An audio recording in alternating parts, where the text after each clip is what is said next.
ॐ असतो मा सद्गमय तमसो मा ज्योतिर्गमय मृत्योर्मा अमृतङ्गमय।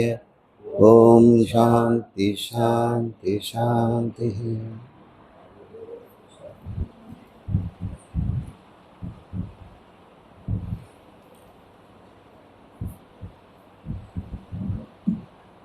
நாளை காலை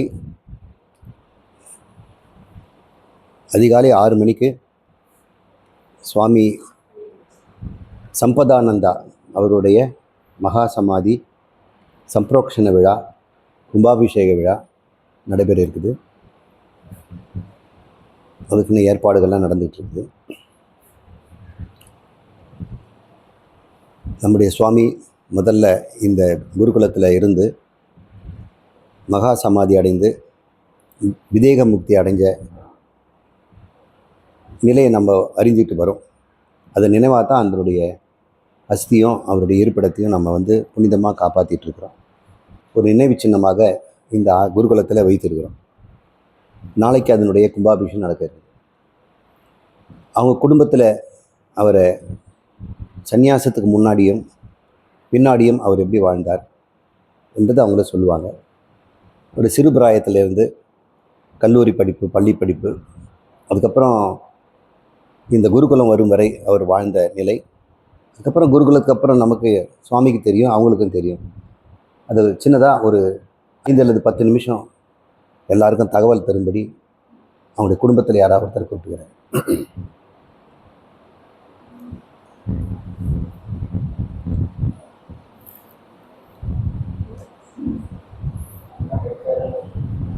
இதில் இங்கே உட்காருங்க.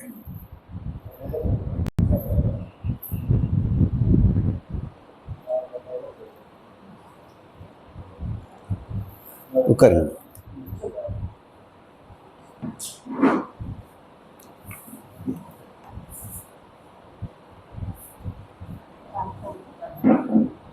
சம்பதானந்த சுவாமியோடைய அக்கா கடைசி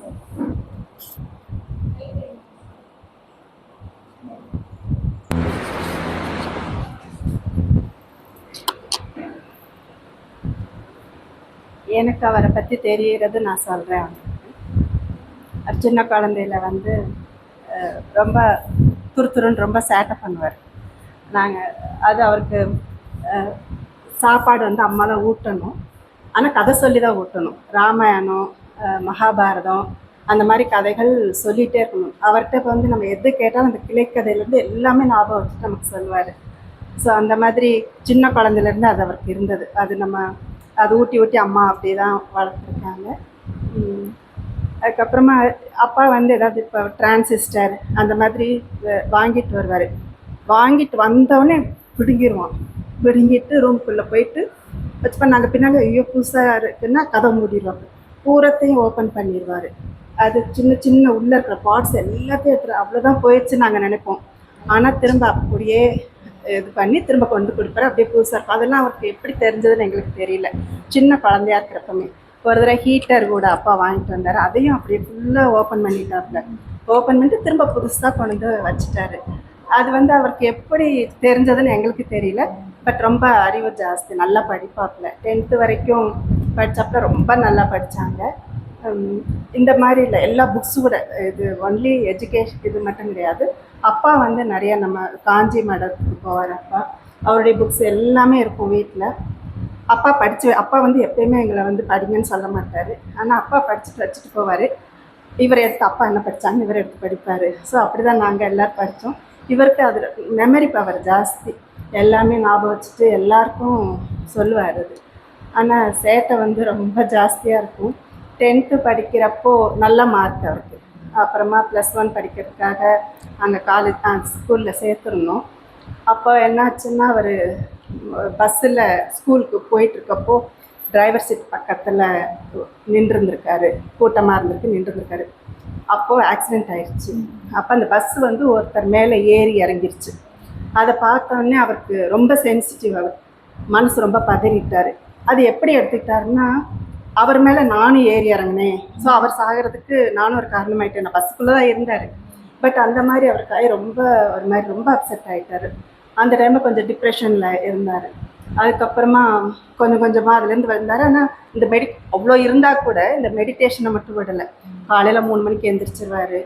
கோயம்புத்தூரில் அப்போ வந்து கொஞ்ச நாள் கோயம்புத்தூரில் இருந்தார். காலங்காத்தால ஒரு 3 o'clock அந்த மாதிரி எழுந்திரிச்சு அப்படி ஜில்லுன்னு, அப்போல்லாம் அந்த காலத்தில் வந்து ரொம்ப ஜில்லுன்னு இருக்கும். தலையிலேருந்து குளிச்சுட்டு அந்த விளக்கு மாதிரி ஏதோ ஒன்று அதை வச்சுருப்பார், கையில் வச்சுட்டு அது ஃபுல்லாக அது தியானம் பண்ணிகிட்டே இருப்பார். அது வந்து அவருக்காகவே அது இன்ட்ரெஸ்டாக இருந்தது. தியானம் எப்பயுமே பண்ணிட்டு இருப்பார். அதுக்கப்புறமா என்னாச்சு, இடையிலே வந்து அவருக்கு வந்து நம்ம இப்படி இருக்கோமே, நம்ம வேலைக்கு போகலை, அதனால் படிப்பு தடைப்பட்டுருச்சு. அதுக்கப்புறமா ஆனால் என்ன பண்ணுறதுன்னு அவருக்கும் தெரியல. அந்த இதில் அதோட கோபம் அதெல்லாம் நம்ம மேலே இருக்கு. ஒன்லி வீட்டில் இருக்கவங்களுக்கு மட்டும்தான் கோபத்தை காட்டுவார்.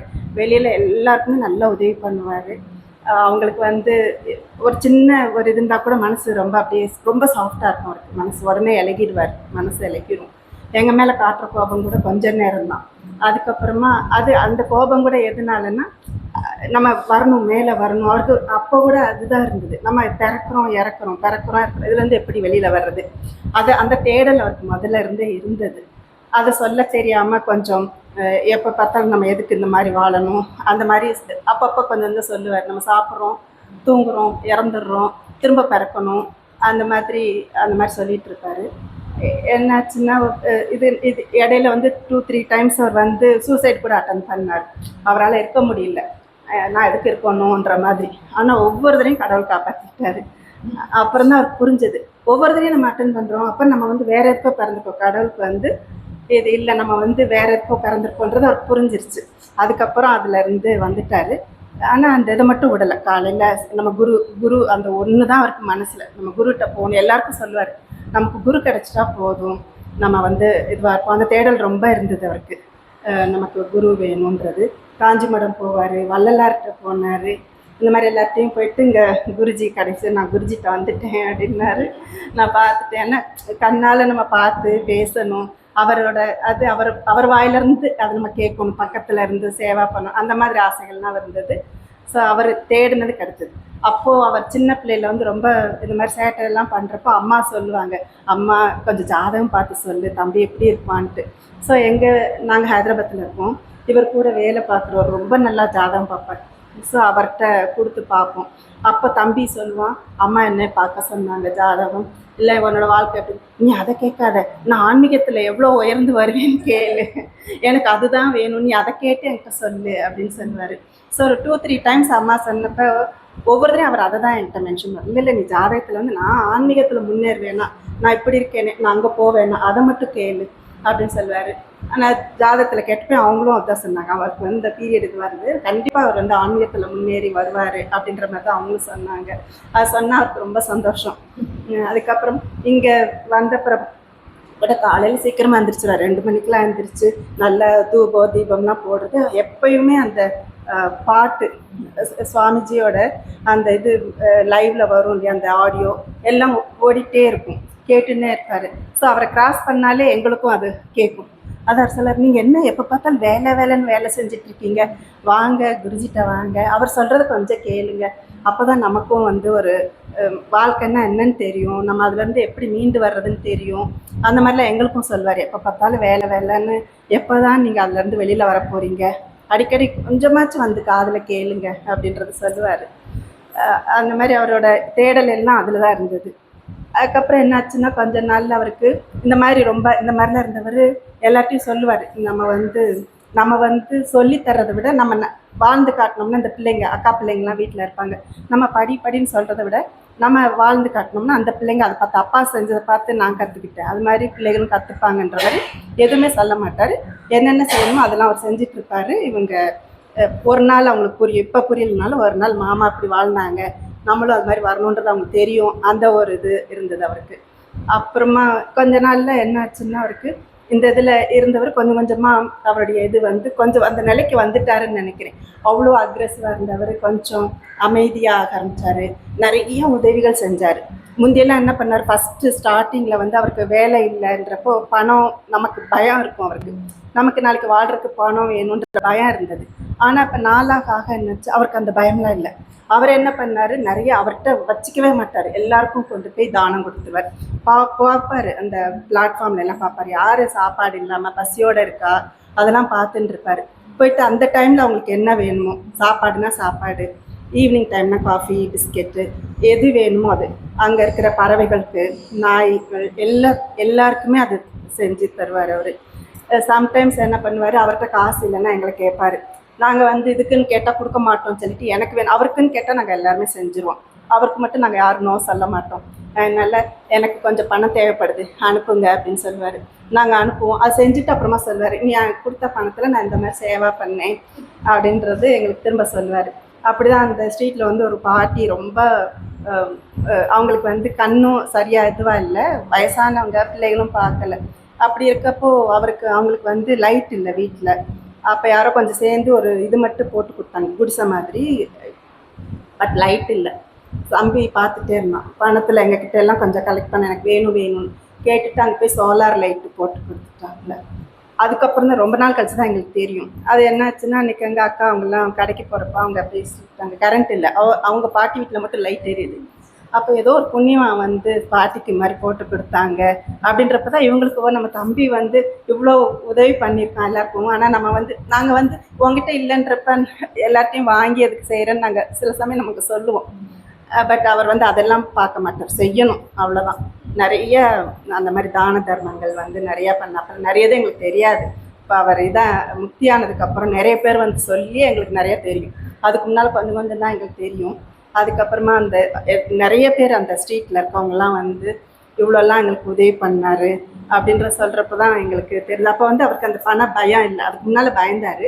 இப்போ நாளாக அவர் வந்து தன்கிட்ட இருக்கிறது எல்லாத்தையுமே கொடுக்கணுன்ற அந்த இதில் தான் இருந்தார். தனக்குன்னு எதுவுமே அவர் வச்சுக்கல அவர். அது இல்லாமல் அவருக்கு வந்து நாளாக ரொம்ப அமைதியாயிட்டார். அதுக்கு முன்னால் நிறைய பேசுவார், என்கிட்டயுமே நிறைய பேசுவார், இது பண்ணுவார். அதுக்கப்புறமா நாளாக சுவாமிஜி கிட்ட வந்தார். ஒன்லி சாமிஜி என்ன சொன்னார் அதெல்லாம் என்கிட்ட ஷேர் பண்ணுவார். நான் சுவாமிஜிட்ட போனேன், அந்த நாலேஜ், அவருக்கு இருந்த டவுட்டு சாமிகிட்ட கேட்டிருப்பாரு, அவர் அதெல்லாம் என்கிட்ட ஷேர் பண்ணுவார், மெசேஜ் அனுப்புவார். அதுக்கப்புறமா நாளாக அமைதியாக ஆக ஆரம்பித்தார், ரொம்ப அமைதியாக. அது என்ன சொல்கிறது, அவங்க வந்து ஒரு நிறைவாக அவருக்கு வந்து எப்பயும் நான் ஆனந்தமாக இருக்கேன், அந்த ஆனந்த நிலை வந்துருச்சு, அந்த மாதிரி சொல்ல ஆரம்பித்தார். ஸோ இந்த ஸ்டேஜ் எல்லாமே ரொம்ப அக்ரெசிவாக இருந்தவர். ரொம்ப ஒரே நாளில், பட் படிப்படியாக அவரோட தேடல் ஃபுல்லாக இதில் இருந்தது. அதே மாதிரி படிப்படியாக அவர் அந்த ஸ்டேஜுக்கு வந்தப்போ எங்கள் எல்லாருக்குமே புரிஞ்சது, நல்ல ஒரு மாற்றம் அப்படின்னு சொல்லிட்டு. அது என்ன சொல்கிறது, எங்களுக்குமே அவர் கூட இருக்கிறப்போ எங்களுடைய பிரச்சனைகள்னு எதுவுமே தெரியல, எங்களுக்கு சந்தோஷமாக இருந்தது வீட்டில் வர்றப்போ. அதுக்கு முன்னால் இன்றைக்கி வந்தால் தம்பி என்ன சொல்லுவானோ, என்ன சேட்டை பண்ணுவானோ, அந்த மாதிரி முந்தி பயந்துட்டு இருந்தோம். பட் இந்த ரீசெண்டாக வந்து தம்பி வந்து ரொம்ப அமைதியாக, அது வந்து நம்ம தம்பிக்கிட்ட இருந்தாலும் நமக்கு பிரச்சனைகளே இல்லைன்ற மாதிரி அந்த மாதிரி ஒரு ஸ்டேஜ் வந்தது. எப்பயும் நான் அமைதியாக இருக்கேன், எனக்கு எந்த எண்ணமுமே வரல, நான் ரொம்ப ஆனந்தமாக இருக்கேன், அந்த வார்த்தைகள் தான் இப்போ நிறைய வந்தது. இந்த சன்னியாசத்துக்கு அப்புறமெல்லாம் கொஞ்சம் அதுக்கு முன்னாலேயே சொல்ல ஆரம்பித்தார். சன்னியாசத்துக்கு அப்புறம் பேசுகிறது கூட ரொம்ப குறைச்சிட்டாரு. சொல்கிறதே நான் ஆனந்தமாக இருக்கேன், அது ஒன்று தான் எங்களுக்கு. இப்போ தம்பியை நினச்சா அந்த வார்த்தை தான் எங்களுக்கு இப்போ ஞாபகம், நான் ஆனந்தமாக இருக்கேன்னு தம்பி சொன்னார், அது மட்டும்தான் எங்களுக்கு ஞாபகம் இருக்குது. அது நல்ல ஒரு மாற்றம், சின்ன குழந்தையிலேருந்து நாங்கள் பார்த்தது நல்ல மாற்றம் எங்களுக்கு. அத்தனை தடவை அவர் சூசைட் அட்டன் பண்ணி அதுலேருந்து வெளியில் வந்து இந்த இதை எடுத்து எங்களுக்கும் அதை சொல்வார், நம்ம சீக்கிரமாக வாங்க, அந்த பிறப்பு இறப்பு சுழற்சியில் வேணாம், நம்ம அதுலேருந்து வெளியில் வரணும், அதுக்கு சுவாமிஜிட்ட போங்க, அவர் சொல்லுவார், அவர்கிட்ட போனால் தான் உங்களுக்கு வந்து அதுலேருந்து உங்களால் வெளியில் வர முடியும், கொஞ்சம் நீங்கள் வெளியூரில் வர்றப்பெல்லாம் கொஞ்சம் போய் காதில் கேளுங்க அப்படின்றதான் சொல்லிகிட்டே இருப்பார். ஸோ அதுக்கப்புறம் அதான் நான் வந்து எங்களுக்கு ரொம்ப இப்போ அவர் கூட வாழ்ந்தோன்றது எங்களுக்கு ரொம்ப பெருமையாகவும் எங்களுக்கு கொடுத்த ஒரு பாக்கியமாக நாங்கள் நினைக்கிறோம். நல்லதுங்க. எனக்கு ஃபர்ஸ்ட் அவர் எப்படி தெரியும்னா, இவங்க இந்த பெண்ணு பார்த்து முடிவு பண்ணிட்டோம். ஸோ நான் ஹைதராபாத்தில் சிவில் இன்ஜினியராக இருக்கிறேன். ஸோ சரி மதுரைக்கு போனேன். போயிட்டு அப்போ தான் எப்படின்னா பொண்ணை சாதாரணமாக மாப்பிள்ளையோட அனுப்ப மாட்டாங்க வெளியே இல்லையா. ஸோ நான் ஏதோ வாட்ச் வாங்கணுன்ட்டு வெளியே போகணுன்ட்டு இவங்க அம்மா அப்பா சொன்னால் அவங்க வந்து எனக்கு கூட அனுப்புனாங்க, ஒரு பாடி கார்டு மாதிரி. ஸோ கடைக்கு போயிட்டு வாட்ச் வாங்க கூட மாமாட்டுக்கு கூட வருவார்.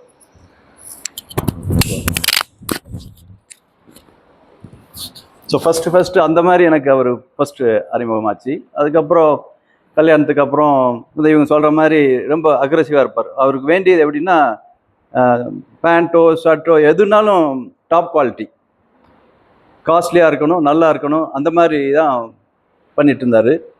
ஸோ எங்கள் எல்லாருக்கிட்டையும் அவங்க அக்கா 3 பேர் அக்காக்கள், அவங்க ஆம்பளை பசங்க 4 பேர், 4 பேரில் இவர் தான் கடைசி. ஸோ இவர் கல்யாணம் பண்ணிக்கல. பட்டு பேண்ட்டு ஷர்ட் எது வேணாலும் அக்காக்கள்கிட்ட கேட்பாங்க, மாமாள்கிட்ட, எனக்கும் பெரிய மாமாட்டையும் கேட்பார். ஸோ இப்போ இந்த இதுக்கு முன்னாடி கூட ஒரு 6 மாதத்துக்கு முன்னாடி மாமா எனக்கு 6 செட்டு ட்ரெஸ் வேணும் அப்படின்னாரு. சரி போய் எடுத்தோம், கோயம்புத்தூரில் வந்து எடுத்தோம். அதுக்கப்புறம் இந்த இங்கே சன்னியாசம் வாங்க முன்னாடி இந்த ட்ரெஸ்ஸு வாங்குறதுக்கு ஹைதராபாத்து நாங்கள் கூப்பிட்டு போனோம். ஸோ அப்போ அங்கே 2-3 கடைகளில் ஏறி இறங்கணும். அவருக்கு இன்னும் பிடிக்கல. கடைசியில் இல்லை மாமா, முதல்ல 2-3 செட்டு வாங்கி தச்சு எல்லாம் போட்டோம், சைஸ் எல்லாம் சரியாக இருந்துச்சு. இல்லை எனக்கு இன்னும் இந்த கலர் சரியாக வரல அப்படின்னா ஒயிட் கிளாத்தை வாங்கி அதை டையிங் பண்ணோம், கலரிங் பண்ணி திரும்பி அதில் தைச்சிக்கிட்டாரு. ஸோ அந்த மாதிரி ரொம்ப என்ன சொல்கிறது, பெர்ஃபெக்டாக இருக்கணும்னு நினைப்பார், எல்லாத்துலேயுமே பெர்ஃபெக்டாக இருக்குன்னு நினைப்பார். அதே மாதிரி அர்த்தம் கொடுக்குறது அதே மாதிரி தான், ஏதோ ஏனோதான் கொடுத்துருக்காரு. அவர் எப்படி போட்டுக்கிறாரு அதே மாதிரி தான் அர்த்தம் கொடுக்குறாங்க, சாதாரணமாக கொடுக்குறாங்க. அவர் என்கிட்டையும் பேசுவார், அவங்க எல்லார்கிட்டையும், எங்கள் குடும்பத்தில் எல்லார்ட்டையும் சொல்லுவார். நான் வந்து இன்னும் ஒரு 6 மாதம் தான் இருப்பேன் இந்த இதில் 2026 ஏப்ரலில் அவ்வளோதான் எனக்கு அப்படின்லாம் என்கிட்டயே பர்சனலாக சொல்லியிருக்கிறார். ஸோ அது மாதிரி ஜூலையில் வந்து இருந்தார் எங்கள் கூட ஒரு 1 வீக் 10 days இருந்தார். அதுக்கப்புறம் வந்து சன்னியாசம் வாங்கிட்டு நான் திரும்ப வரேன் அப்படின்னு சொன்னார். அதான் நாங்கள் கேட்டோம்னா வரவே இல்லை அப்படின்னு கேட்டப்போ சிரிச்சார். வரேன், ஆனால் அது அவர் தெரிஞ்சிருச்சு போல, வரேன் அப்படின்னு சொல்லிட்டு சிரிச்சுட்டு கம்முன்னு இருந்துச்சார். அதுக்கப்புறம் ஒன்றும் சொல்லலை. இந்த இது நடக்கிறதுக்கு முன்னால் கூட அவருடைய இது எல்லாமே அது மாதிரி தான் இருந்தது. சரி, அது இதோட முடிய போகுதுன்றதை வந்து அவர் வார்த்தையால் சொல்லாமல் அவருடைய நடவடிக்கை எப்பயும் டாக்டர்கிட்ட சின்னதாக இருந்தாலும் உடனே போய் டாக்டர்கிட்ட காட்டுவார். அன்னைக்கு வந்து டாக்டர்கிட்ட போகலன்னா வேணான்னு சொல்லிட்டாரு. 2 நாள் லிக்விட் ஃபுட் தான் எடுத்தார். லாஸ்ட் 2 days வந்து அவர் எதுவும் சாப்பிடல, கொஞ்சம் லிக்விடாக எடுத்துக்கிட்டாரு. அதுக்கப்புறமா அப்பா அவங்கெல்லாம் வெளியூர் போயிட்டாங்க. சரி உனக்கு சாப்பிட ஏதாவது வேணும் இல்லையா, கொஞ்சம் காசு வச்சுட்டு போகிறேன்னா இனிமேல் எனக்கு தேவைப்படாது அப்படின்னு சொல்லிட்டாரு. ஸோ அந்த இதில் இப்போ நாங்கள் நினச்சி பார்க்குறப்போ அது அவருக்கு ஃபஸ்ட்டே தெரிஞ்சிருக்கு. ஸோ அது வரைக்கும் எங்கள் கிட்ட சொல்லிட்டு இருந்தாரு. ஏப்ரல் அவ்வளோ 2026 அந்த டே வர்றப்ப எங்ககிட்ட சொல்லாமல் அவர் மறைமுகமாகவே வச்சுக்கிட்டு சரி என்கிட்ட சொன்னார். அவர் தேர்ஸ்டே வந்து திருப்தி ஆனார். டியூஸ்டே வந்து என்கிட்ட பேசினார். அப்போ வந்து அப்பார்ட்மெண்ட்டோட அந்த மெயின்டெனன்ஸ் ஃபுல்லாக பார்த்துப்பார். அவருக்கு என்னென்னா எல்லாமே அந்த ப்ளம்பிங் ஒர்க் அதெல்லாம் எப்படி தெரியும், சின்ன குழந்தையிலேருந்து அது ஃபுல்லாக பார்த்துட்டு இருக்காரு. ஸோ அன்னைக்காக என்கிட்ட சொன்னார், நீ வேறு யாராவது அப்பாயிண்ட் பண்ணணும் கீழே உட்கார்றதுக்கு. நான் சொன்னேன், ஏன்ப்பா நீ தான் எல்லாம் பார்த்துக்கிறேன், இல்லை உனக்கு கொஞ்சமாச்சும் ஏதோ பார்க்குற ஒரு கமிட்மெண்ட் இருக்கும் இல்லையா, சும்மாவே இருக்கிறதுக்கு ஒரு கமிட்மெண்ட் இருக்கும், நீ கீழே போயிட்டு வருது, அதனால் வேறு யாரையும் அப்பாயிண்ட் பண்ண வேணாம், நீ மட்டும் பாரு அப்படிங்கிறதுக்கு சிரிச்சார். சிரிச்சுட்டு பதில் சொல்லலை, கம்மனு விட்டார். இல்லைன்னா இல்லை அப்படின்னு ஏதாவது பதில் சொல்லுவார். அந்த ஒரு 1 வீக்காக நம்ம எது கேட்டாலும் சிரிச்சுட்டு கம்மன் இருந்துட்டார், பதில் சொல்லலை. சார் அதுக்கப்புறம் நாங்கள் கோர்த்து பார்க்குறப்போ சார் அது தெரிஞ்சிருக்கு, முதலே தெரிஞ்சிருக்குங்கிறத. நாங்கள் ஹைதராபாத்லேருந்து வர்றோம்னா அந்த கீழே வந்துடுவார்.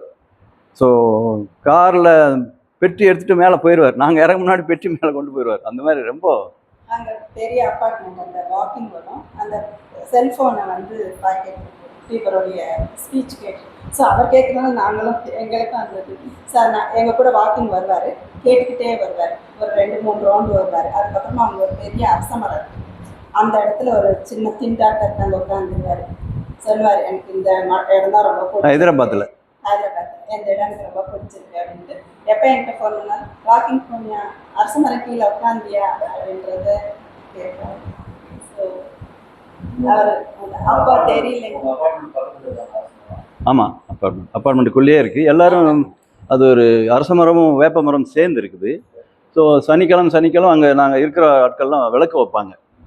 ஸோ இவர் என்ன சொன்னாருன்னா, அந்த அரச மரத்துக்கு கீழே உட்காந்து நைட்டில் கூட அதில் ஆக்சிஜன் வரும், அதனால் 24 மணி நேரம் ஆக்சிஜன் தரும், அதனால் அங்கே உட்காந்தா நமக்கு ஆக்சிஜன் கிடைக்கும் அப்படின்னு சொல்லிட்டு நாங்கள் வாக்கிங் போயிட்டு வந்து அங்கே உட்கார சொல்லுவார். உட்காருவோம்.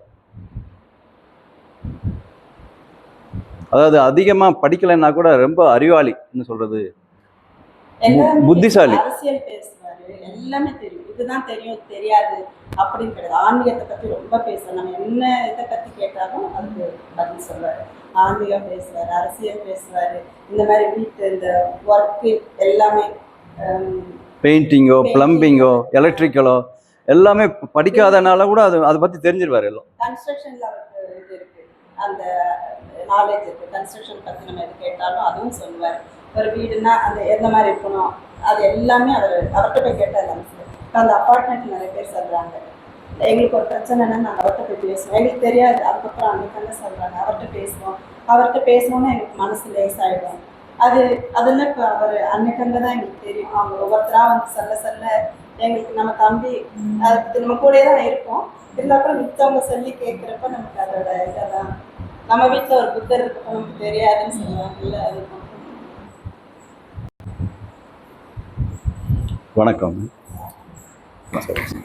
ஒன்னொன்றும் காஸ்ட்லி ட்ரெஸ் தான் போடுவார். கம்மியான ட்ரெஸ்லாம் போட மாட்டார். அவர் இது எடுத்தாலும் அவருக்கு வேறதாக இருக்கும். ஒரு ஸ்வீட் வாங்கி கொடுக்குறாருன்னா காஸ்ட்லி ஸ்வீட் தான் வாங்குவார். வந்து ஏதோ கிடைச்ச ஸ்வீட் வாங்கி தரேன்னு ஒவ்வொரு சாமி வர்றப்போ வந்து ஆர்டர் பண்ணி ஸ்பெஷலாக வாங்கி தான் வருவார்.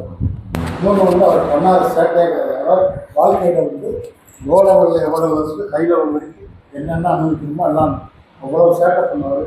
எல்லாம் போடுவார். நான் கல்யாணம் நகையெல்லாம் போட்டார்.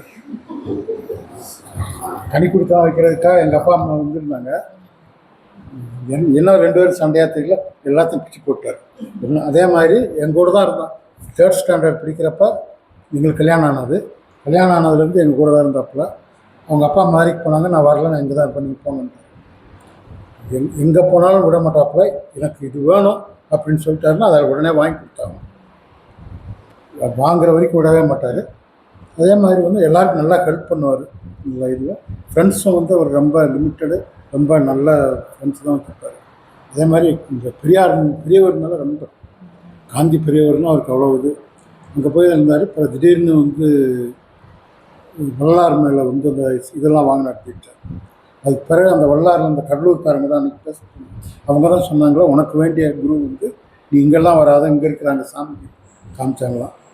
காமிச்ச பிறகு இங்கே வந்த பிறகு தான் உனக்கு நான் என்னுடைய குருவை வந்து நான் யாருன்னு அடையாளம் கண்டுவிட்டேன் அப்படின்னு சொல்லுவார். ஒரு வாழ்ந்த வாழ்க்கை வந்து எல்லா வாழ்க்கையும் வாழ்ந்து தருவார். அதே மாதிரி கடைசியில் வந்து எவ்வளோக்கு எவ்வளோ அமைதியாகணுமோ அவ்வளோக்கு. நாங்கள் 2 பேரும் ஞாயிற்றுக்கிழமை கிளம்பி சென்னைக்கு போனோம். எப்போ இல்லாதவங்க அவ்வளோ சந்தோஷமாக எங்களை, ஒருவேளை நாங்கள் இருந்திருந்தால் அவரை போக விட்டுருக்க மாட்டோம்னு நினச்சாரு, என்னன்னு தெரியல. ஏன்னா அவர் முடியாமல் இருந்திருக்கிறாரு. எங்கள் வீட்டில் தான் இருந்தார். நாங்கள் இருந்தால் பார்த்தா டாக்டர்கிட்ட எங்கேயாவது கூப்பிட்டு போயிடுவோம் பண்ணணும்னு நினச்சாரா, நம்மளை சந்தோஷமாக வழி அனுப்பிச்சி வச்சார். முந்தின நாள் பேசுகிறப்போ கூட அவர் வந்து எனக்கு எதுவும் உடம்பு சரியில்லை, ஜஸ்ட்டு 6 o'clock இவங்க பேசுகிறப்ப தான் முடியலன்னு தெரிஞ்சு உடனே டாக்டர்கிட்ட போங்க அப்படின்னு இன்னொரு தங்கச்சிக்கு ஃபோன் பண்ணி உடனே கூப்பிட்டு போன்ட்டு சொன்ன பிறகு, இல்லை அதெல்லாம் வேண்டாம், எப்பயுமே அவர் எனக்கு வேணும்னு கேட்பார். எனக்கு நீ ஊருக்கு போகிற செலவுக்கு பணம் கொடுன்னு கேட்பார். அதே மாதிரி எனக்கு இந்த ட்ரெஸ் எடுத்து கொடு எல்லாம் கேட்பார். இந்த இப்போ ரீசெண்டாக தான் வந்து எதுவுமே வேண்டாம், எல்லாம் என்கிட்ட இருக்கு, நான் திருப்தியாக இருக்கிறேன்.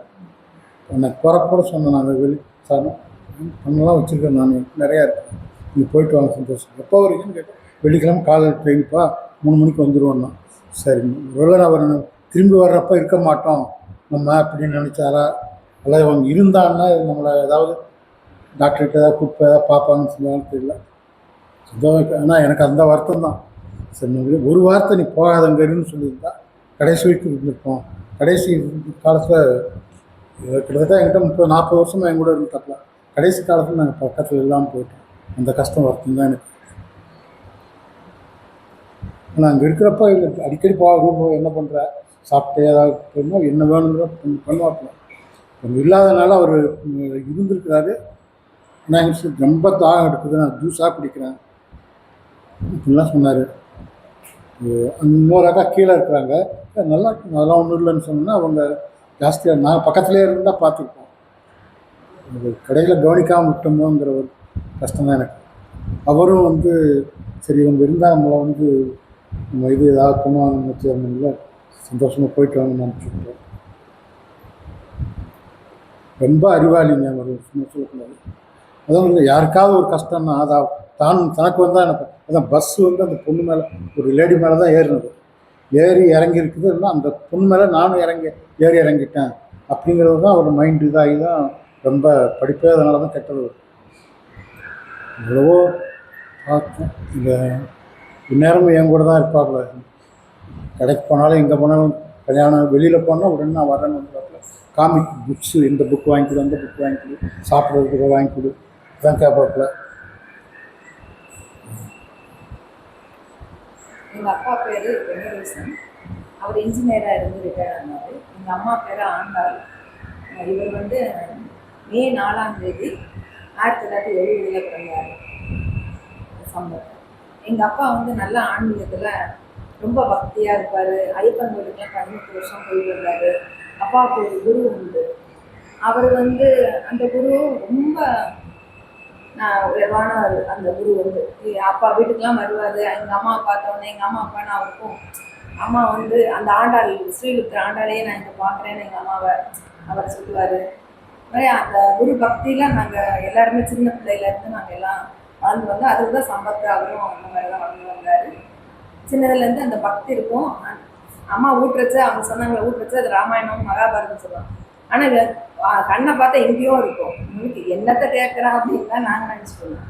ஆனால் அவன் எல்லாமே உள்வாங்கியிருப்போம். நாங்கள் தான் ஒழுங்காக கேட்கல.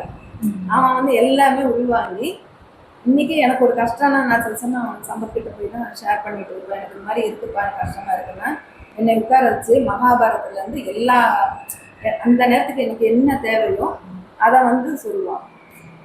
அதில் உள்ள கலைக்காதங்க இவங்க இப்படிலாம் கஷ்டப்பட்டாங்க, நீ ஏன் இதுக்கெல்லாம் கஷ்டப்படுற, இதெல்லாம் ஒன்றுமே கிடையாது. தென் ஒவ்வொரு தடையும் கஷ்டப்படுறதுலாம் எனக்கு வந்து ஆறுதல் சொல்வது சம்பத்து தான். எல்லாம் மகாபாரதத்தில் இருந்து தான் சொல்லுவார். இப்படி தான் ஒரு நாள் நான் பேசிட்டே இருந்தோம். நீ வந்து இப்படியே இருக்காத, நீ எங்கள் சுவாமி கிட்டவா, அங்கே கூட்டிகிட்டு போகிறேன், அங்கே வந்து நீ கேளு அப்படின்னு சொல்லி இருப்பார். அப்போ நான் சொன்னேன், நான் தான் வீட்டில் ஃப்ரீயா பண்ணுறேன்வா, மெடிடேஷன்லாம் பண்ணுறேன்னா நீ பண்ணுறது எல்கேஜி, நான் வந்து சாமிகிட்ட போய் பிஹெச்டி பண்ணுறேன்.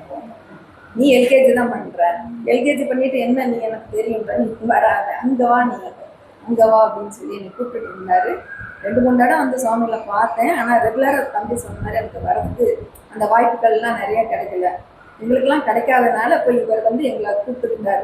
எல்லாரும் இங்கே வந்தாங்கன்னா இப்போ குடும்பத்தோடு நாங்கள் எல்லாருமே வந்துட்டு தான் இருக்கோம். இங்கே வந்தால் அவர் இங்கே இருக்கிறாருங்கிற மாதிரி எனக்கு ஒரு ஃபீலிங் கிடைக்குது. இப்பயும் வீட்டில் வந்து அவர் இருக்கிறாருங்கிற மாதிரி தான் நான் நினைக்கிறேன். வீட்டிலேருந்து அவர் இப்படி நடந்து போகிறது வருது அப்படி இருக்க மாதிரியே நான் ஃபீல் பண்ணிட்டு இருக்கேன். ரொம்ப எல்லாருக்கிட்டையும் அன்பாக இருப்பார். அதாவது ஒருத்தர் போன பிறகு தான் அவரோட இது நமக்கு ரொம்ப தெரிய ஆரம்பிக்குது. கொஞ்சம் ஒருத்தர் கஷ்டம்னா அவரால் தாங்கிக்கவே முடியாது. அது இவருக்கு ஒரு கஷ்டம்னா சுத்தமாக தாங்கிக்க மாட்டார், அவ்வளோ கஷ்டப்படுறாரு. இவருன்னு இல்லை, குடும்பத்தில் யாராக இருந்தாலும் சரி அந்த மாதிரி தான் பண்ணுவார். அதே மாதிரி அந்த பக்கத்தில் உள்ளவங்கன்னா வசதியானவங்களுக்கு செய்யலாம். எல்லாம் இந்த வேலை செய்கிறவங்க பிள்ளைங்க சின்ன பிள்ளைங்க அவங்க இருக்காங்களா, அங்கே தான் தேடி தேடி தேடி போய் எல்லாருக்கும் கொடுத்து, அங்கே அடுத்த தெருவில் ஒரு ஸ்லம் ஏரியா மாதிரி இருக்கும், அங்கெல்லாம் போய் இந்த சின்ன குழந்தையெல்லாம் பர்த்டேன்னா அந்த குழந்தைய கொண்டு இவர் போனான்னா அவங்க கூப்பிட்டா அங்கிள் மாமான்னு கூப்பிட்டா நீ தாத்தான்னு தான் கூப்பிடணும். நீ ஏன்னா எங்களோட பிள்ளைங்கள்லாம் அவரை தாத்தான்னு கூப்பிடுவாங்க. அதனால் நீ தாத்தான்னு தான் கூப்பிடணும், அங்கிள் மாமானா என்னை கூப்பிடாதான்னு சொல்லுவாங்க. பிள்ளைங்க ரோட்டுக்குள்ள ஸ்கூலுக்கு போகிறச்சா இவரை பார்த்துட்டு டாட்டா காட்டிட்டு போவாங்க. அந்த பிள்ளைகளுக்கு பிறந்தநாள் தெரிஞ்சதுன்னா கொண்டு போய் ஏதோ ஒரு கிஃப்ட்டு வாங்கி கொடுப்பாரு. அது மாதிரி அங்கே கொஞ்சம் கஷ்டப்படுற குழந்தை இருந்தால் அவங்களுக்கு தீபாவளிக்கு துணி எடுத்து கொடுத்துருவாரு. யாராக இருந்தாலும் சரி அந்த தெருவில் அந்த கஷ்டப்படுறவங்கள பார்த்து பார்த்து எல்லாருக்கும் கொண்டு போய் கொடுத்துட்ருப்பாரு. அது மாதிரி சாயங்கால நேரத்தில் டீ, ஒரு நாளைக்கு ஸ்வீட்டு, டெய்லி அவங்களுக்கு டீயை குடித்தா போர் அடிக்குங்க, ஒரு ஸ்வீட்டோடு கொடுக்கலாம் அப்படின்னா சாப்பாடு ஒரு 4 கிழமை எங்கள் அம்மா அப்பா திதி அன்னைக்கு மாதம் வர திதி அன்னைக்கு அதெல்லாம் இவரை கொடுக்குறத பார்த்து இப்போ இந்த அப்பார்ட்மெண்ட்டில் ஒரு 2-3 பேர் பார்த்து பழகிட்டாங்க. இப்போ அவங்களும் அவங்க வீட்டு எல்லா திதி வந்ததுன்னா அவங்களும் அந்த அங்கே உள்ளவங்களுக்கு எல்லாருக்கும் வாங்கி கொடுக்குறாங்க. நிறைய பேர் இவரை கொஞ்சம் ஃபாலோ பண்ணியிருக்காங்க. அவர் எங்கள் குடும்பத்தில் எல்லாருமே கொஞ்சம் ஜாதகம்லாம் பார்ப்பாங்க. ரொம்ப தனியாக எல்லாருக்கும் பார்த்துலாம் சொல்கிறது இல்லை. பட் இவர் வந்து நிறைய புக்கு இருக்காங்க இல்லை, அப்பா நிறைய புக்கு வாங்கி படிப்பார். அந்த புக்கெல்லாம் இவராகவே படித்து தெரிந்து அந்த ஜாதகம் எல்லாத்தையும் நல்லா பார்ப்பாரு. ஆனால் எங்களுக்கு பார்க்க சொன்னால் நீ என் கூட பிறந்தவ, உனக்கு படிக்காது, நான் சொல்ல மாட்டேன் அப்படின்னுவார். ஆனால் அவருக்கு தெரிஞ்சிருக்கும், என்கிட்ட சொல்ல மாட்டார். அப்பார்ட்மெண்ட்லேயே எனக்கு தெரிஞ்சு 2 பேருக்கு சொல்லி கரெக்டாக அந்த மாதிரி ஒரு ஃபேமிலி வந்து அந்த பொண்ணை வந்து மாப்பிள்ளை கூட அனுப்ப மாட்டேன்ட்டாங்க. அப்புறம் இவர் ஜாதகம் அவள்கிட்ட தான் நான் கேட்டு வாங்கி பார்த்துட்டு இந்த ஆகஸ்ட்டுக்குள்ளே உங்கள் பொண்ணை அனுப்பலைன்னா அந்த வாழ்க்கை அவ்வளோதான். இப்போ நீங்கள் எத்தனை வருஷம் இருப்பீங்க? அதுக்கப்புறம் அந்த குழந்தை, அந்த ஒரு பையன் இருக்குது, அந்த பையனை வச்சுட்டு அவங்க என்ன செய்வாங்க, நீங்கள் எப்படி அந்த மாதிரிலாம் பண்ணக்கூடாது. இவரை விட அவர் பெரியவர் தான். ஆனால் இவர் வந்து அவருக்கு அட்வைஸ் சொல்லி அவர் வந்து இவர் சின்ன பையன் பார்க்காம இவர் அட்வைஸை கேட்டு இன்னைக்கு அந்த பொண்ணும் பையன் நல்லா இருக்காங்க. அப்படி இன்னொரு பொண்ணுக்கு இந்த மாதிரி சொன்னாங்க. அந்த மாதிரிலாம் இந்த நிறையா செய்கிறாரு. அங்கே உள்ளவங்க யாராவது ஒரு கஷ்டம்னு வந்து பேசுகிறாங்க, இவர் ஒரு சில இதெல்லாம் சொல்கிறாரு. இந்த மாதிரி நீ போயிட்டு வா சரியாகும் அப்படின்னா அவங்க போயிட்டு வராங்க. ஒரு நம்பிக்கையோடு போயிட்டு வராங்க. சொன்னதை கேட்டுட்டு நம்பிக்கையோடு போயிட்டு வராங்க. அது அவங்களுக்கு எல்லாமே நிறைவேறிருக்கு. எங்கள் குழந்தைங்க எல்லாருமே ரொம்ப பாசமாக ரொம்ப அட்டாச்மெண்ட்டாக இருக்கிறாரு. ஃபோன் பண்ணால் எல்லாருக்கிட்டையும் ஃபோன் பண்ணுறது, பேசுறது, எல்லாருக்கிட்டையும் ஒரு அன்பாக. ஏன்னா நாங்கள் எல்லாருமே அவருக்கு ஒரு உலகம், இதுதான் நம்ம குடும்பம் அப்படின்னு சொல்லி வாங்கிட்டோம். ஆனால் அந்த சன்னியாசம் வாங்கின பிறகு பேச்சு எல்லாத்தையும் குறைச்சிட்டாரு. எல்லாம் எங்கள் பொண்ணுக்கெல்லாம் ஃபோன் பண்ணாலே உடனே வந்துட்டு இல்லை ஃபோனை கொடுன்னு வாங்க, அவரும் அடிக்கடி பேசுவார். எல்லாரும் ஃபோன் பண்ணுறதெல்லாம் குறைச்சிட்டாரு. நானும் இங்கே ட்ரெயின் ஏறினேன்னா அங்கே போய் இறங்குற வரைக்கும் ஒரு 10 ஃபோன் பண்ணி விடுவார். எங்கே இருக்க. இப்போலாம் ஒரு ஃபோன் கூட பண்ணணும். நம்ம தான் ஐயோ சம்பவத்துக்கு ஃபோனே பண்ணலையே, நம்ம தான் பண்ணணும். அந்த மாதிரி பேச்சு எல்லாத்தையும் குறைச்சிட்டு அமைதி ஆகிட்டார். எதுவுமே பேச மாட்டார். கீழே போனாலும் அங்கேயும் பேச மாட்டார் போல. அமைதியாக இருந்து தனக்கு எல்லாம் தெரிஞ்சிருச்சு. எங்களுக்கு வந்து முழுமையாக அவரை தெரியல, புரிஞ்சுக்கல. இப்போ நானே பூஜையை வந்து ஒரு நாள் புஸ்தக வெளியீடுகள் தான் பார்த்தேன். இது என்கிட்ட கூப்பிடுவார், நான் வருவேன், ஆனால் சாயங்காலம் வரைக்கும் இருக்கணும். நீ அவர் இந்த 3 மணிக்கு ஆட்டோ வருவார், இங்கே வருவார், இங்கே 5 மணிக்கு திரும்பி வந்துடுவார். இதுக்கெல்லாம் நான் வரமாட்டேன். அங்கே போனேன்னா மினிமம் 1 மணி நேரம் என்ன பேசுகிறாங்களோ அதை கேட்கணும்.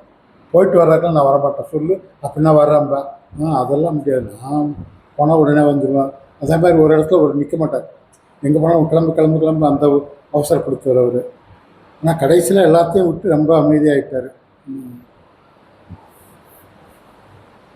இந்த சின்ன குழந்தையில சேட்டை பண்ணதுக்கும் இப்போ இருந்ததுக்கும் அவ்வளோ இல்லை. அதாவது களவும் கற்றுமரான மாதிரி அவர் ஒரு நாள் சேரட்டுன்னு எக்கச்சக்கமாக கொடுப்பார். எல்லாத்தையும் கம்ப்ளீட்டாக எல்லாத்தையும் சேரட்டு குடித்தது எல்லா பழக்கத்தையும் விட்டுட்டு கடைசியில் வந்து எவ்வளோ களவு சாந்தம் அமைதியாக முடியும் அவ்வளோ. அது சன்னியாசம் ஆன பிறகு பேசுகிறது கூட நம்ம என்னென்னு கேட்டால் தான் பேசுவோம், என்ன பேச முடியாது. இன்னைக்கு தம்பி கூட சின்ன பிள்ளைலேருந்து படித்தவங்க அன்றைக்கி வந்திருந்தாங்க, சுவாமிஜியை பார்க்கறதுக்கு வந்திருந்தாங்க. அப்போ அவங்க கேட்குறாங்க, இவன் எங்கே போய் இந்த ஒரு கிராமத்துக்குள்ளே எப்படி குருஜியை கண்டுபிடிச்சி போனான் அப்படின்னு சொல்லி கேட்டாங்க. அந்த மாதிரி குட்டி இருந்து அவங்க எல்லாம் ஒன்றா படித்தவங்க. இன்றைக்கும் அவங்க ஃப்ரெண்ட்ஸு அவரை தான் மகாபிரிவர்கிட்ட காஞ்சிபுரத்து அவங்க வீட்டில் 2 நாள் தங்கி இருந்து தான் மகாபிரிவர்கிட்ட போயிட்டு வந்து அப்புறம் நடந்ததெல்லாம் சுவாமிஜிக்கு தெரியும். எல்லாரும் தம்பி அவர்கிட்ட சொல்லியிருப்பார், அவருக்கு எல்லாம் தெரியும்.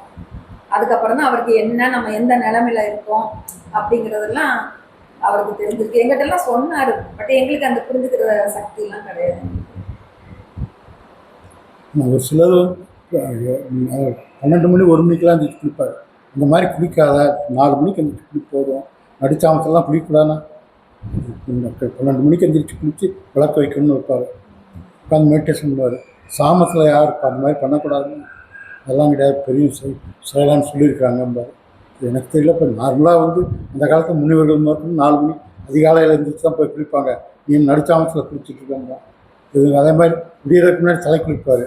அதுவும் சொல்லுவாங்க, அந்த மாதிரி சொல்லுவாங்க, சூரிய உதயத்துக்கு முன்னாடி என்னதை குளிக்கூடாது, நீ என்ன 2 மணி 3 மணி குளிச்சுட்டு இருக்காங்க. அவர் எடுத்த வாழை அப்படியே இது பண்ணார். இப்போ கடையில் எல்லாத்தையும் விட்டார். ஒரே இது வந்து ஆனால் எங்கள் வீட்டில் எல்லா வீட்லேயும், அவங்க வீட்லேயும், எங்கள் எல்லா வீட்லேயும் 24 மணி நேரம் அந்த அணையா விளக்கு இறங்கிட்டு அதை மட்டும் ரெகுலர் எல்லாருக்கும் வாங்கி கொடுத்து வாங்கி எல்லாரும் கொடுத்து இந்த விளக்கு எந்நேரம் எரிஞ்சிட்டே இருக்கணும், 4-5 வருஷமா எல்லார் வீட்லயும் எரிஞ்சிட்டே இருக்கணும். எப்போ நாங்கள் எங்கேயா வெளியே போனால் கூட இல்லைன்னா பார்த்து எண்ணெய் ஊற்றி கரெக்டாக இது பண்ணிவிடுவார் அவர். இது இந்த விளக்கு ஏற்றுங்க எல்லாருக்கும் நல்லா இருக்குன்னு சொல்லுவார். சாமிக்கு நிறைய ஒரு சில விஷயங்கள் வந்து எனக்கு பிடிக்காது, நான் சொல்லுவேன். இப்போ சாமிக்கு ஆசிரமம் கட்டினார், அப்போ வந்து பணம் வேணார், கட்டாயப்படுத்தி எனக்கு இவ்வளோ கொடு நீ அப்படின்னு. நீ அப்படி பண்ணாத, சாமிக்கு வந்து ஆசிரமம் கட்டுறாங்கன்னா அவங்க எப்படி கட்டணும்னு அவங்களுக்கு தெரியும். நீ சொல்லு, இந்த மாதிரி சாமிக்கு வந்து ஆசிரமம் கட்டுறாரு, உங்களால் முடிஞ்ச உதவி செய்யுங்கன்னு கேளு. யார் யார் என்னென்ன கொடுக்குறாங்களோ அதை வாங்கி கொடு, தப்பு கிடையாது. ஆனால் யாரையும் கட்டாயப்படுத்தாதான். அதெல்லாம் கிடையாது. அவங்க எங்கள் பொண்ணுங்க எல்லாருக்கும் பொண்ணு 5000 10,000 எல்லாத்தையும் கேட்டு வாங்கிட்டாரு. அதுதான் நான் சொன்னேன், கட்டாயப்படுத்து. என்கிட்ட கேட்குறேன்னா நான் சந்தோஷப்பட்டு நான் 1 ரூபா கொடுத்தா கூட சாமிக்கு ஏற்றுக்குவார். ஆனால் கட்டாயப்படுத்தாமல் அதெல்லாம் நான் கேட்க மாட்டேன் அப்படின்னு. அந்த மாதிரி ஒரு சில விஷயங்கள்லாம் எனக்கு அவருக்கு முரண்பாடு வரும். அதே மாதிரி இந்த மேலே பறவைகளுக்கு நிறைய தானியம் போடுவார். இவ்வளவு தானியம் போடுற அது பறவைகளுக்கு நல்லதில்லை.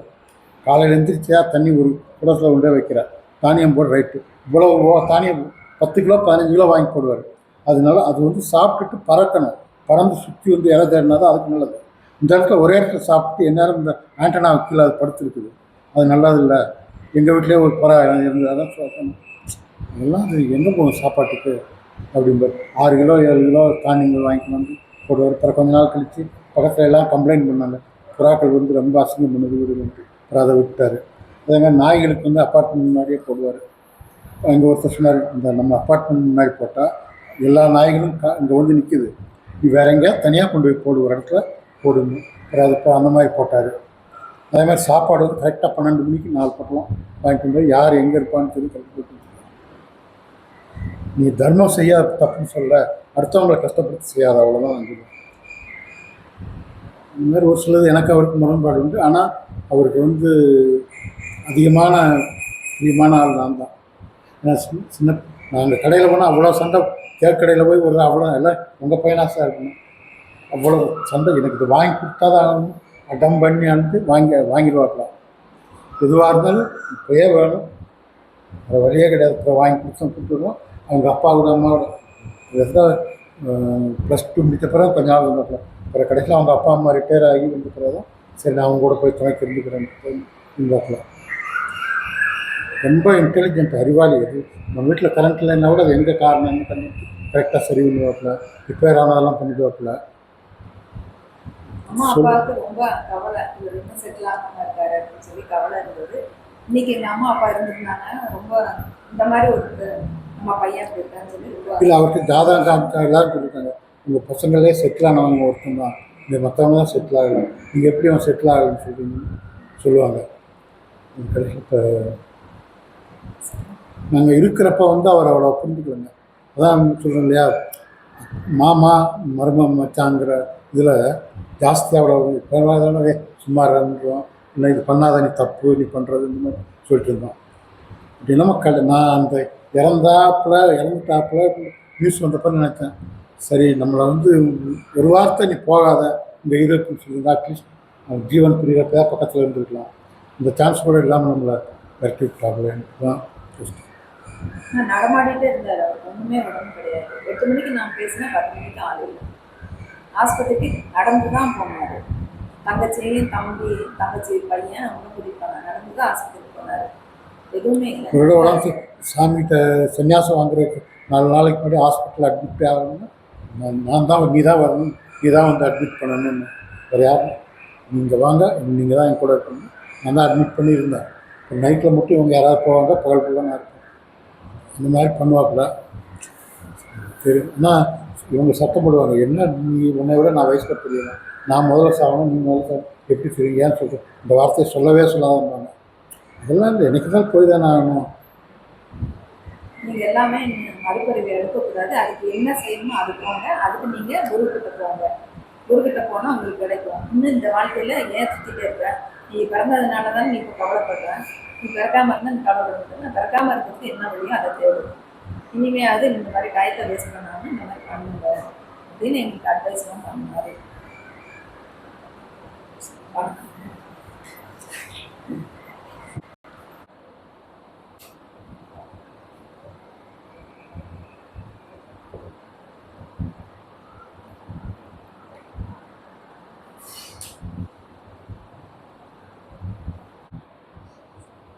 சுவாமி சம்பதானந்தா, பூர்வாசுரம பெயர் சம்பத் வெங்கடேஷன், அப்பா பேரை சேர்த்து சம்பத் வெங்கடேஷன் அப்படின்னு நாங்கள் அழைக்கிறது வழக்கம். சந்நியாசத்துக்கு பிறகு அவருடைய திருநாமம் சம்பதானந்தா, நல்ல பதத்தை அடைந்தவர், பரம பதத்தை அடைந்தவர், அதில் ஆனந்தமாக இருப்பவர் என்ற பெயர் அந்த திருநாமம். இப்போ அவர் பிரம்மமா, நமது ஆத்மாவா இப்போது அவர் இருக்கிறார். எல்லார் உடம்புக்குள்ளேயும், தேவாதி தேவர்கள் உடம்புக்குள்ளேயும், பிரம்மனுக்கு உடம்புக்குள்ளேயும், புழு பூச்சியின் உடம்புக்குள்ளேயும், தாவரங்கள் உடம்புக்குள்ளேயும் அவருடைய ஆத்மா தான் பிரகாசிக்கிட்டு இருக்குது. இப்போ தனியாக ஒரு ஜீவன் இப்போ இல்லை, அவர் எல்லாமாக இருக்கிறார். ஏதாவது எச்சம் இருக்குதா அப்படின்னு கேட்டோம்னா, அவர் உடம்புடைய சாம்பல் தான் இன்றைக்கி கொஞ்சம் பத்திரப்படுத்தி வச்சுருக்கிறோம். மற்றபடி அவருடைய நினைவுகள் இருக்கும், அவருடைய பெயர் எப்பொழுதும் இருக்கும். இங்கே எல்லா நாமங்களுமே கடவுளின் பெயர் தான். இந்த ஜகத்தையே கடவுள் நாமரூபமாக தான் படைச்சிருக்கிறார். இப்போ எல்லா நாமரூபங்களும் கடவுள் தான். நீங்கள் கல் அப்படின்னு சொன்னாலும் அது இறைவனுடைய பெயர் தான். மண் அப்படின்னு சொன்னாலும் என்னுடைய பெயர் தான். எல்லா பெயர்களுமே இறைவன் பெயர் தான். அதில் ஒரு 1000 பேரை மட்டும் எடுத்து சகசரநாமம் அப்படின்னு நம்ம போட்டுறோம். இங்கே நாம் எல்லாருடைய பெயருமே அவர் தான். மைக்குன்னு சொல்கிறீங்களே, அது என்ன? அதுவும் இறைவனுடைய பெயர் தான், அவருடைய நாமரூபம் இது. இந்த ஜகத் முழுதும் இறைவனுடையது. நீங்கள் எந்த பெயர் சொல்லி அழைச்சாலும், எதை கூப்பிட்டாலும் நீங்கள் இறைவனை தான் கூப்பிடுறீங்க. அந்த நிலைக்கு இப்போது சம்பதானந்தா இருக்கிறார், அல்லது பிரம்மம் இருக்கிறது. நான் வேறு, சம்பதானந்த வேறு இல்லை. இந்த உடம்பில் நான் இருக்கிறேன், அவர் உடம்பு இல்லாமல் இருக்கிறார். இப்போ 2 பேர் இருக்கிறாங்களான்னா இல்லை, ஒருத்தர் தான். இப்போ சாட்சாத் சம்பந்தானந்தா தான் இங்கே இருக்கிறேன். நீங்களும் அப்படி சொல்லிக்கலாம். உங்களுடைய ஆத்மா அவரது தான். ஒரு 10 வருஷம் இருக்கலாம். அப்போ தான் முதல்ல நான் சம்பதானந்தாவை நான் பார்த்தேன். மேல் மாடியில் 2வது தளத்தில் இருந்தேன், அபயங்கிற வீட்டில், மசக்காளிப்பாளையத்தில். இப்போ கீழே இருந்து யாரோ பார்க்க வந்திருக்கிறாங்க, அனுப்பலாமா அப்படின்லாம் கேட்டாங்க. அப்படியெல்லாம் சொல்ல மாட்டாங்க, யார் வந்தாலும் மேலே அனுப்பிச்சிடுவாங்க.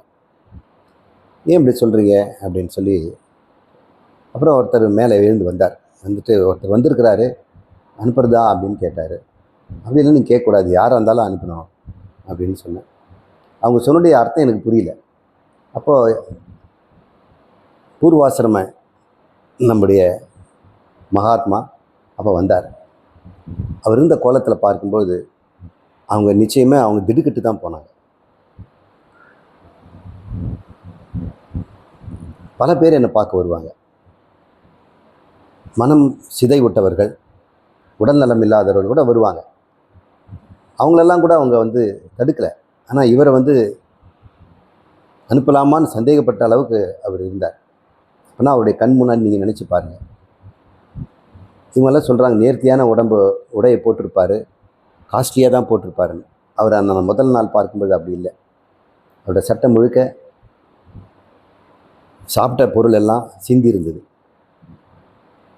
பல்லு நிறைய கொட்டி இருந்தது, கீழ்ப்பல்லு மட்டும் வெளியே துருத்திட்டு இருந்தது, அதுவும் ஆடிட்டு இருந்தது. ஷேவ் பண்ணலை, ஷாபி அப்படின்னு சொல்லுவாங்க. பார்க்கும்போது நான் சொன்னேன், சாமியை பார்க்க வரும்போது சுத்தமாக குளிச்சுட்டு தூய்மையான உடை போட்டுட்டு வரணும் அப்படின்னு. அப்போனா அவருடைய மனநிலை எப்படி இருந்திருக்குன்னு உங்களுக்கெல்லாம் அது தெரியல. அப்படி ஒரு காலம் இருந்தது. அப்புறம் நீங்கள் சம்பத்து நெக்ஸ்ட் டைம் வரும்போது குளிச்சுட்டு வாங்க அப்படின்னு சொல்லி அவர் அப்போவே அந்த அழுக்கோடு சேர்த்து கட்டி பிடிச்சேன். உன் மனசில் இருக்கிற கஷ்டமெல்லாம் போயிடும். நீ எதை குறித்து கவலைப்படுற? ஒரு குற்றவாளியாக நீ துடிக்கிற, ஒரு குற்றம் செய்தவனாக உன் மனசுக்குள்ள பெரிய பாரத்தை நீ சுமந்துட்டுருக்கிற. நான் எல்லா பாவத்தையும் நான் எடுத்துக்கிறேன், இனிமேல் நீ பாவமே இல்லாதவன் அப்படின்னு நான் சொன்ன பிறகு அவர் கொஞ்ச நேரம் அழுதார். அப்புறம் நான் எதுவுமே வேதாந்தமோ எதுவும் சொல்லித்தரல. அவருக்கு வேதாந்தம் புரியுமான்னு தெரியாது, யாருன்னு தெரியாது. அப்புறம் இறங்கி போகும்போது மறுபடியும் அடுத்த தடவை வரும்போது தூய்மையான வரணும்னு. நீண்ட நாள் வரவே இல்லை. 6 மாதத்துக்கு மேலே ஆயிடுச்சு. அதுக்கப்புறம் ஒரு நாள் வந்தார். ஒருவேளை கோச்சிட்டு போயிட்டாரோ நான் இப்படி சொன்னதுனால.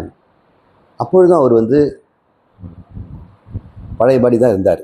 இன்னும் மனசு சரியாகலை போல இருக்குது அப்படின்னு சொல்லி மறுபடியும் அவருக்கு உட்கார வச்சு ஆத்மபோதத்தை எடுத்து கொடுத்தேன். நீ என்ன எதுக்கு தேடி வந்திருக்கிற அப்படின்னு. நான் காஞ்சி பெரியவர் பார்த்தேன், ஓஷோ படிச்சிருக்கிறேன், ஜெய கிருஷ்ணமூர்த்தி பார்த்தேன், இதெல்லாம் சொன்னார். அவங்க எல்லாம் கரெக்டாக தான் சொல்லியிருக்கிறாங்க, உனக்கு தான் புரியல. அவங்க என்ன சொன்னாங்கன்னு உன்னால் சொல்ல முடியுமா? நீ படித்தேன்னு சொல்கிறியே, படித்ததுனால உனக்கு என்ன மாற்றம் வந்தது? வெறும் ஏட்டு சுரக்கா பயன்படாது, நான் சொல்கிறத கேளு அப்படின்னு சொல்லி அப்புறம் தான் ஆத்மபோதத்தை அவருக்கு சொன்னேன். நீ யார் அப்படின்றத அவருக்கு சொல்லிக் கொடுத்தேன். தனிப்பட்ட முறையில் தான் சொல்லிக் கொடுத்தேன். ஒரு அரை மணி நேரம் பேசி முடித்த உடனே, போதும், உங்கள் மூளைக்கு இவ்வளோ தான் எட்டும், இதுக்கு மேலே நிறைய புரிஞ்சிக்க முடியாது அப்படின்னு நான் சொல்லிட்டேன். சொல்லிவிட்டு அடுத்த வரும்போது இன்னும் தூய்மையாக தான் வரணும் அப்படின்னு. அப்புறம் ரொம்ப காலம் வரவே இல்லை.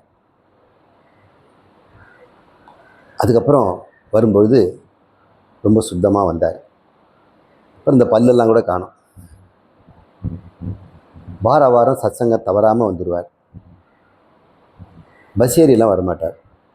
ஏதாவது ஒரு வாகனம் வாடகையிலே தான் வருவார், பத்திரமா போயிடுவார். அதிக பேரோட பழக மாட்டார், என்னோட தான் இருப்பார். கடைசியில் தான் உட்காந்துருப்பார், உன்னிப்பாக கவனிப்பார். அதன் பிறகு எனக்கு வாட்ஸ்அப் மூலம் பேசலாமா அப்படின்னு எனக்கு கேட்டார். தாராளமாக என்கிட்ட நீ பேசலாம்.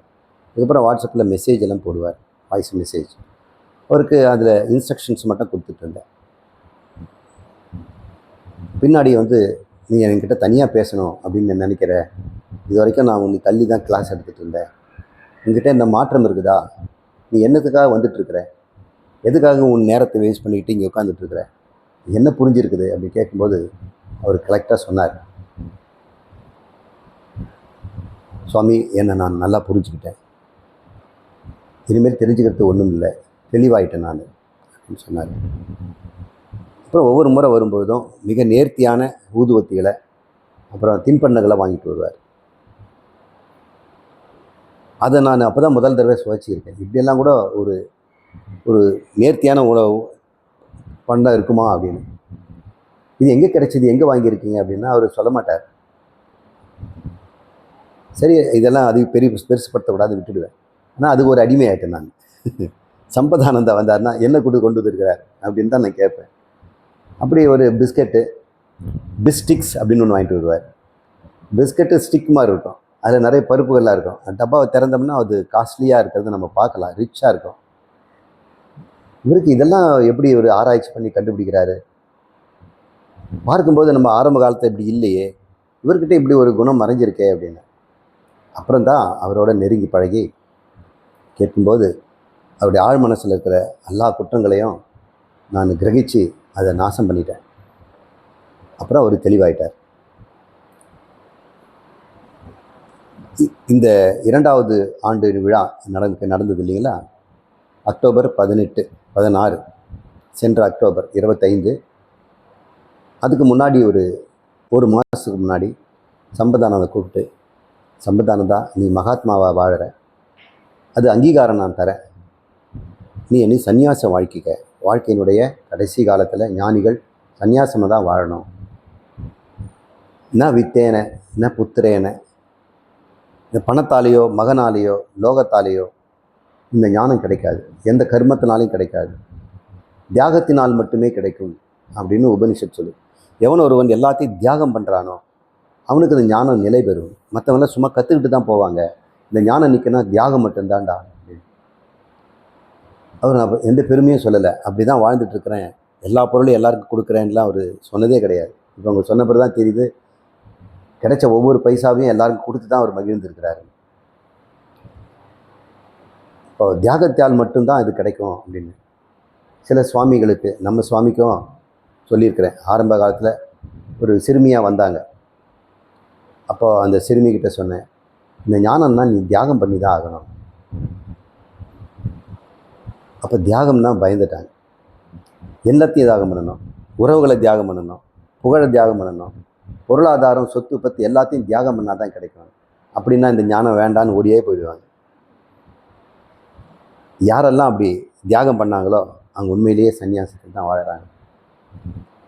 அதனால் நீ இந்த எனக்கு சம்பத்துக்கும் எனக்கும், சம்பத்தானந்தாக்கு எனக்கும் அவருடைய வாழ்க்கை நெருங்கிடுச்சின்னு எனக்கு தெரிஞ்சிடுச்சு.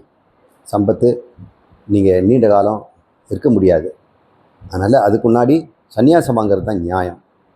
காலம் தவறிடும், எடுத்துக்கலாமா அப்படின்னு. எடுத்துக்கிறேன்னு அப்படியே சாஷ்டாங்கமாக விழுந்துட்டார். அப்புறம் என்ன செய்யணும்னு சொன்னார்.